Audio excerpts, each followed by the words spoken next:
arguments over gun control and mass public shootings are nonsensical because the evidence is here. In this video, receipts posted in the description box. Armed citizens carrying firearms consistently save lives, and the statistics are overwhelming and irrefutable. Between 2014 and 2023, 35% of all shootings, including those in so-called gun-free zones, were stopped by armed citizens with concealed carry permits or constitutional carrying in places where guns are legally allowed. So places where we're talking about outside gun-free zones, the success rate for the armed citizens stopping mass public shooters climbs from 35% to 51.5%, becoming a clear majority. Put plainly, in locations where citizens are allowed to fight back, we do.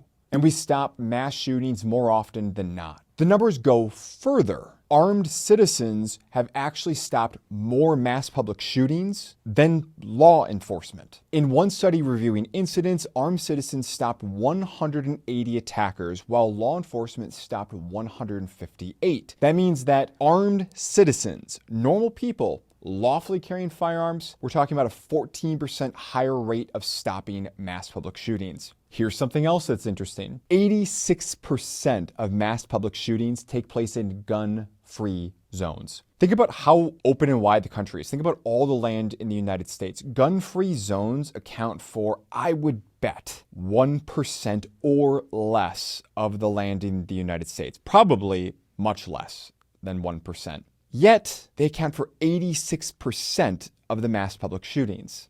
86%. That is not some sort of pro-gun number. That's the anti-gun number that the Washington Post and others have referenced. The pro-gun number is somewhere between 95 to 98% of mass public shootings take place in gun-free zones. Take your pick, folks. 86%, 95, I don't care. I'll use 86. 86% of the mass public shootings take place in less than 1% of the land in the United States. What do you think is going on? The lesson is unmistakable. The presence of armed citizens provides immediate life-saving intervention. The contrast becomes sharper when we start comparing outcomes. Research shows that armed citizens reduce the number of people killed in active shooter incidents by 49%. 49% less people die in mass public shootings when armed citizens respond and fight back. Even independent studies with no Second Amendment credentials or affiliation who fact-checked this and pushed back and said no. They said it was closer to 30% reduction in casualties when armed citizens intervene. By any standard, that is a massive decrease in innocent lives lost. This effectiveness doesn't come with some sort of extra risk to the public like anti-gunners love to pretend. In fact, the fatality risk is 16.5% for officers engaging armed mass public shooters versus just about 1% for armed citizens. Not only are armed citizens dramatically more effective in stopping the attacker, saving lives, but also doing it with far less danger to themselves. More striking still, in a study of 531 mass public shooting incidents, not a single armed citizen killed an innocent by mistake. We're talking a victim that happened to be in the area, another concealed carrier, or a responding law enforcement officer. 0 killed. Meanwhile, law enforcement responding to mass public shootings killed at least 2 good guys, including one armed citizen who was mistaken for the suspect. Armed citizens not only save more lives, but they're less likely to cause or contribute to any collateral tragedy. It's not only deaths that are reduced. Armed citizens cut the number of wounded in active shooter incidents by about 2.9 to 3.8 people per attack. Further, states with constitutional carry laws, where citizens may carry without a permit, also see statistically significant reductions in innocents being wounded, preventing an additional 1.1 to 1.6 people from being wounded per incident. Effectiveness is also measured by how often criminals are neutralized. In 75% of incidents where armed citizens confront violent perpetrators, so we're not just talking about mass public shootings, we're just looking in general, the criminals are hit. One major study of 418 confrontations found that 315 attackers were stopped by a sudden onset of lead exposure. The conclusion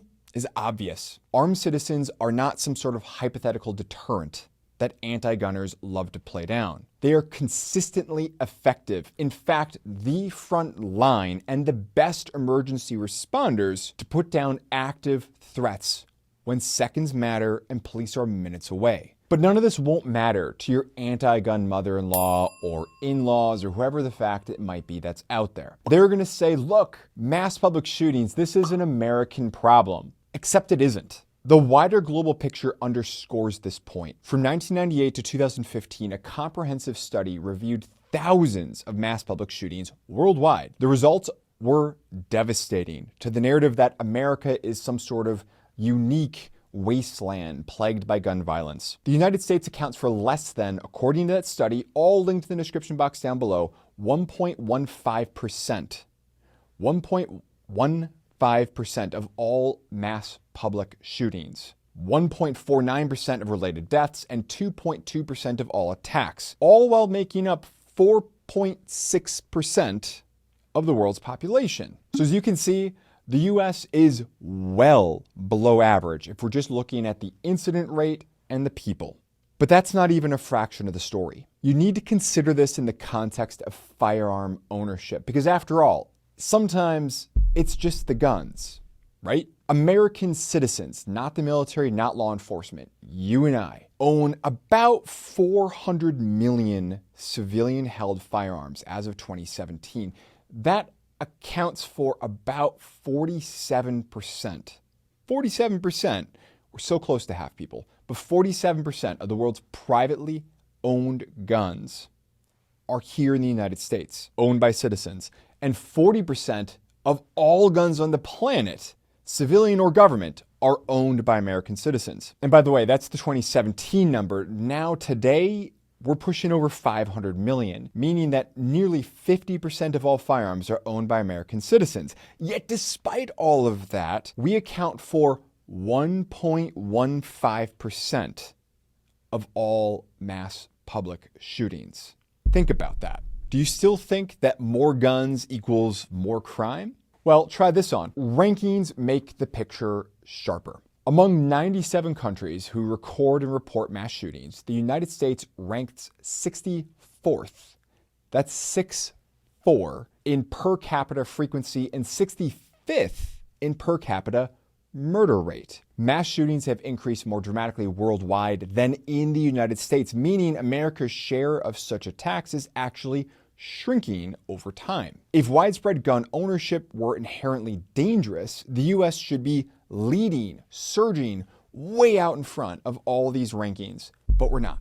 Even firearm homicides don't line up with the guns cause homicide myth. The United States usually ranks 18th to 22nd worldwide in firearm homicide rates, nowhere near the top. And that's despite the United States being the only country in the world with more than one gun per person. Switzerland has about 0.4 guns per person. Switzerland ranks 68th in firearm homicide rate. If guns were the problem, United States would be number 1 and Switzerland would be number 2. Meanwhile, the countries with the highest homicide rates average just about 6.5 guns per 100 people. That's 0.065 guns per person.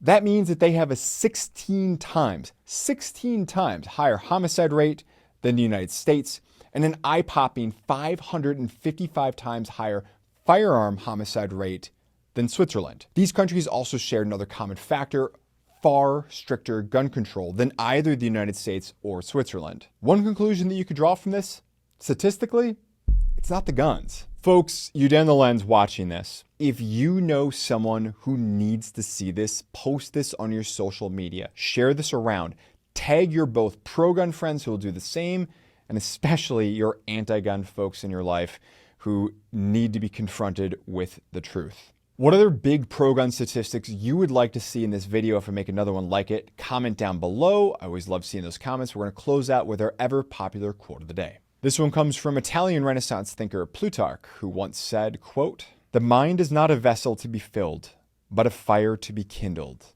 I hope this video did something to kindle your fire, and I hope that you will pass the flame on to others. Have a good one.